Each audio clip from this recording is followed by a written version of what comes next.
नमस्कार, आप देख रहे हैं न्यूज नेशन। आपके साथ में लक्ष्मी उपाध्याय और मेरे साथ मौजूद हैं ज्योति तनेजा भसी। जी हाँ, आज हम बात करने वाले हैं ओपीएस की। जी हाँ, एनपीएस को लेकर लगातार विरोध किया जा रहा था और ओपीएस की मांग की जा रही थी। अब इस बीच जो मोदी सरकार है वो यूपीएस लेकर आ गई है, यूनिफाइड पेंशन स्कीम लेकर आ गई है। अब उसी की चर्चा चल रही है और वही जद्दोजहद चल रही है कि आखिर यूपीएस के आने से कितना फ़ायदा होगा, कितना नुकसान होगा। अभी तक बहुत सारी चीज़ें क्लियर नहीं हैं, लेकिन कहीं ना कहीं मोदी सरकार ने वो काट देने की कोशिश की है जिसका विपक्ष लगातार जिसको उठा रहा था और कह रहा था कि अगर हमारी सरकार आती है, पिछली बार लोकसभा चुनाव में भी आपको याद होगा कांग्रेस पार्टी की तरफ से कहा गया था कि हम ओल्ड पेंशन स्कीम ले आएंगे अगर हमारी सरकार बनती है। अभी भी कांग्रेस पार्टी वही बात कह रही है कि यूपीएस से उतना फायदा नहीं होगा जितना ओपीएस से होता। आपने ओपीएस को जब लिया उसके बाद कांग्रेस पार्टी की भी सरकार थी केंद्र में, वो लाने को ला सकती थी, लेकिन बड़ा सवाल ये है कि अब यूपीएस को लेकर आगे क्या होगा। क्या यूपीएस को सब अपनाएंगे, हाथों हाथ लेंगे? बिल्कुल, देखिए क्योंकि महाराष्ट्र पहला राज्य बन गया है जहां इसकी मंजूरी दे दी गई और उत्तर प्रदेश में तैयारी हो रही है, उत्तराखंड भी उसी में शामिल है। ऐसे में सवाल उन राज्यों का भी है जहां बीजेपी की गवर्नमेंट नहीं है, जिन राज्यों में, तो क्या वहां पर भी इसको लागू किया जाएगा? वहां पर किस तरीके की सरकार की इसको लेकर अपनी एक प्रक्रिया रहेगी, इस पर भी नजर रहेगी। लेकिन ये समझना होगा कि आखिर यूपीएस में खास क्या है।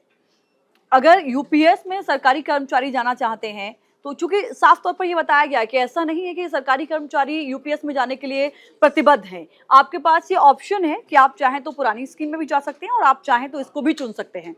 5 बड़े पॉइंट, लेकिन वो चुनना पड़ेगा आपको एनपीएस और यूपीएस में से। यूपीएस, ओपीएस तो है ही नहीं, तो उसमें तो आप नहीं चुन सकते।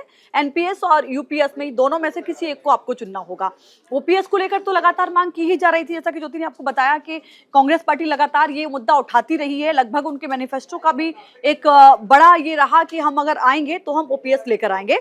लेकिन यहाँ पर यूपीएस जो है वो लाई गई है केंद्र सरकार की ओर से। अब देखिए, केंद्रीय सूचना एवं प्रसारण मंत्री अश्विनी वैष्णव के अनुसार इसके 5 जो मुख्य बिंदु हैं, जो बहुत आसान भाषा में आप समझ सकते हैं।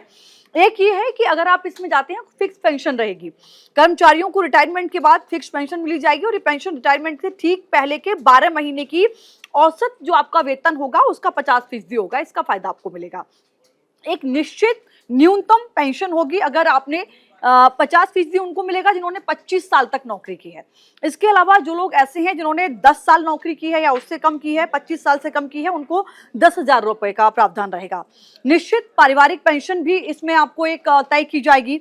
इसके अलावा ग्रेजुटी तो आपको रहेगी रहेगी। इन्फ्लेक्शन इंडेक्शन बेनिफिट भी इसमें आपको रहेगा। ये 5 ऐसे बिंदु हैं जो आपको इसमें मिलेंगे। इसके अलावा देखिए, कहीं ना कहीं सरकार की ओर से ये कहा गया है कि हमारे लाने का उद्देश्य यही है कि इसमें हम मार्केट पे, मतलब बाजार के उस पर उसको नहीं छोड़ा गया है। एक श्योरिटी सिक्योरिटी के साथ इसको सरकार लेकर आई है। बिल्कुल, ये सरकार की तरफ से कहना है, लेकिन अभी भी असेसमेंट और विपक्षी दल कर रहे हैं। प्रमोद तिवारी की तरफ से, कांग्रेस पार्टी के नेता की तरफ से कहा गया कि देखिए, अगर आपको लाना ही था, क्योंकि आपने ओपीएस के 3 जो मुख्य बिंदु हैं वो यूपीएस में रखे हैं, अगर लाना ही था तो आप ओपीएस ले आते। आप नाम बदल रहे हैं, आप कई बिंदु वो रख रहे हैं, लेकिन कई जानकार ये मानते हैं कि जिस काट के रूप में मोदी सरकार यूपीएस को लेकर आई है, ये दरअसल एनपीएस और ओपीएस का एक कॉम्बिनेशन है जिसे वो लेकर आई है। ये कॉम्बिनेशन है, उसमें एनपीएस के भी कुछ बिंदु हैं और ओपीएस के भी कुछ बिंदु हैं। अब देखिए, 1 अप्रैल 2025 से सभी केंद्रीय सरकारी कर्मचारी जो हैं उन पर ये लागू हो जाएगा, जो 31 मार्च 2025 को या उससे पहले एरियर के साथ रिटायर होंगे, यूपीएस के लिए एलिजिबल यानी कि योग्य होंगे। और दूसरी ओर जिन कर्मचारियों की नियुक्ति एनपीएस के तहत हुई थी, यानी कि 1 अप्रैल 2004 के बाद सरकारी सेवा में जो शामिल हुए थे, उनके पास ऑप्शन है कि वो एनपीएस और यूपीएस में से किसी एक स्कीम को चुन सकते हैं, जो आपको अच्छा लगता है। जिन सरकारी कर्मचारियों को लगता है कि यूपीएस अच्छा है वो उसमें जा सकते हैं, जिनको एनपीएस ही बेहतर लगता है वो उसमें रह सकते हैं। तो ये शिफ्ट भी कर सकते हैं। अब इसकी जानकारी हालांकि उनको अपने डिपार्टमेंट को देनी होगी कि वो क्या ऑप्ट कर रहे हैं, वो यूपीएस ऑप्ट कर रहे हैं या फिर वो एनपीएस ऑप्ट कर रहे हैं। लेकिन अभी भी बड़ा सवाल ये खड़ा होता है कि जब महाराष्ट्र में, चूंकि वहाँ गठबंधन की सरकार है, एनडीए की सरकार है, तो वहाँ पर तो ये लागू होने की घोषणा हो चुकी है। उत्तराखंड में तैयारी चल रही है, यूपी में भी तैयारी चल रही है। लेकिन अब जो इंडिया गठबंधन वाले राज्य हैं उनका क्या होगा? क्या दिल्ली में होगा? क्या आम आदमी पार्टी पंजाब में करेगी? क्या कर्नाटक में होगा, तो जो अलग अलग राज्य हैं उनमें क्या होगा, ये बड़ा सवाल है। और अब कांग्रेस पार्टी, चूंकि अब बाध्यता हो जाएगी ना कि ये लागू होगा ही होगा, 1 हाँ। तारीख से 1 अप्रैल 2025 से ये लागू हो जाएगा। ये ऑप्शन हालांकि रहेगा एनपीएस और यूपीएस का, तब अब क्या करेगी कांग्रेस पार्टी या बाकी जो गठबंधन के दल हैं, ये देखने वाली बात होगी। हालांकि अभी गाहे बगाहे विरोध किया जा रहा है और स्टडी भी की जा रही है कि आखिर वो कौन कौन से बिंदु हैं जो पहले ओपीएस से मैच खाते हैं और जहां फायदा नहीं है। निश्चित तौर पर देखिए, एनपीएस और ओपीएस को भी पहले समझना होगा। यूपीएस को हमने आपको बता दिया कि किस तरीके से केंद्र सरकार बता रही है कि इसमें केंद्रीय कर्मचारियों को अगर आप वो चुनते हैं तो लाभ मिलेगा। 1 जनवरी 2004 को एनपीएस ने ओपीएस की जगह ले ली थी।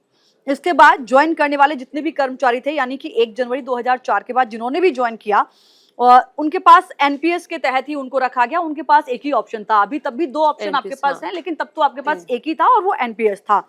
ये इसमें ये था कि ओपीएस के तहत कर्मचारी अपने रिटायरमेंट के बाद अपनी आखिरी सैलरी का 50% पेंशन के रूप में निकाल सकते थे। यानी जो सबसे पहले ओपीएस था, इसमें उनको ये बेनिफिट मिलता था, लेकिन इसको 2004 में बदल दिया गया। आंकड़े ये भी बताते हैं कि पिछले 3 दशकों में केंद्र और राज्यों की पेंशन भुगतान में लगातार बढ़ोतरी हुई है। और जो यूपीएस का सरकार हवाला दे रही है, इसमें भी यही बताया जा रहा है कि बढ़ोतरी के साथ ये कर्मचारियों को बड़ा बेनिफिट देने की कोशिश है। और देखिए एक और बात है इसमें, चूंकि हिमाचल में आपको याद होगा जब चुनाव हुए थे, हिमाचल इलेक्शन कवर करने का मौका मिला, तो वहां पर जो old pension scheme versus new pension scheme था, वो बहुत बड़ा मुद्दा था। और ये कहा भी जाता रहा है कि हिमाचल में ज्यादातर लोग सरकारी नौकरी में थे, सरकारी नौकरी करते हैं, उसमें इन्वॉल्व रहते हैं, तो वहां पर ये मुद्दा बहुत बड़ा था। और एक जो बीजेपी की हार की एक बड़ी वजह थी, वो भी इस पेंशन स्कीम को बताया गया। तो केंद्र के चुनाव हो, राज्य की सरकार के चुनाव हो, तो उसमें पेंशन जो है वो एक बड़ा मुद्दा रहा है, इसमें कोई दो राय नहीं है। हालांकि बीजेपी ने भी सवाल किया है कि अगर आप आएंगे तो ओपीएस कैसे लेके आएंगे, ओपीएस अगर लाना होगा तो उसके लिए तो बहुत ज़्यादा पैसा चाहिए, और इतना पैसा आप खर्च करने की बात करें कि आपने हिमाचल में कर दिया क्या, आप उतना बेनिफिट क्या वहाँ के जो गवर्नमेंट एम्प्लॉयज़ हैं उनको मिल रहा है क्या, तो ये अपने आप में बड़ा सवाल है। तो देश के दिग्गज अर्थशास्त्री भी इस पर क्या कहेंगे, ये भी देखने वाली बात होगी। हालांकि एक मैं रिपोर्ट पढ़ रही थी, उसमें कहा गया था कि ये पुराना सिस्टम जो लागू होने की बात की जा रही थी कि ओपीएस फिर से वापस आना चाहिए, ये बहुत मुश्किल नजर आता है। कुछ बिंदु तो जरूर लिए जा सकते हैं, लेकिन पूरा के पूरा अगर आएगा तो सरकार पर भार पड़ेगा, और इतना पैसा सरकार वहन कैसे करेगी। और इसीलिए एक बीच का रास्ता आप कह सकते हैं कि कुछ ओपीएस कुछ एनपीएस दोनों के कुछ इसमें विकल्प, और इसके साथ एक नए विकल्प जो है वो कर्मचारियों को देकर यूपीएस सरकार लेकर आई है। लेकिन अब सबसे बड़ा सवाल यही है कि क्या इस योजना का, अगर आप राजनीतिक तौर पर देखें, तो आने वाले जिन जिन राज्यों में इलेक्शन होना है, देखिए महाराष्ट्र में होना है, हरियाणा की तैयारी है, जम्मू कश्मीर में भी होना है, आने वाले वक्त में आप देखेंगे 25 में बिहार में भी होना है, ये तमाम राज्य हैं, तो क्या इनमें एक पॉजिटिव इम्पैक्ट इसका देखने को मिलेगा, या मैं आपको भी बीच में रोक रही हूँ। अभी एक खबर में पढ़ रही हूँ कि देश के कई कर्मचारी यूनियंस हैं जो सरकार के नए यूपीएस सिस्टम का विरोध कर रहे हैं। तो वो जो विरोध की आवाजें हैं वो अभी आनी शुरू हुई हैं, और इसके मुताबिक इस सिस्टम में कई सारे लूपहोल्स हैं।